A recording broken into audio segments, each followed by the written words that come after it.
The important thing to realize is that you can be traumatized, it can go away, it can come back again. It's normal. The thing to realize is that when you learn these skills, it's about time, how quickly you recover. You can recover in a matter of hours, really quickly, from a trauma, learn from the experience and move on, so that functionally, it doesn't really impair you. So there's a whole list of factors that make someone more resilient. In fact, there's more than 50 factors. So there are many, many factors, and there are always finding new things. Factors really are divided up into biological factors. In some ways, those are the most studied because they're the easiest to study. You know, it's easier to track one gene or to say, are you male or female? So those are static factors.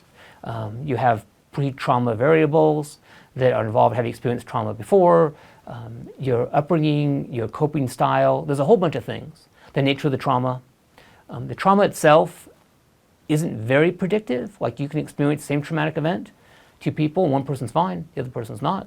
So you can't just say this traumatic event was traumatizing, although certainly certain things like interpersonal violence, things where people intentionally hurt each other as compared to a tornado, which is a sort of act of nature, those are a lot worse.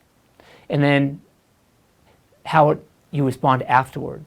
People that get support, people that are able to do things that help them connect to other people, people that are able to do things that are meaningful for them.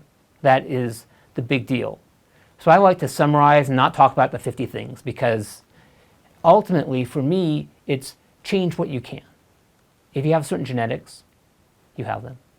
The reality is that with the skills that I teach you, everybody can recover.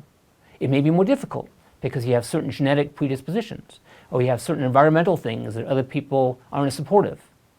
That's okay. And that is my assumption.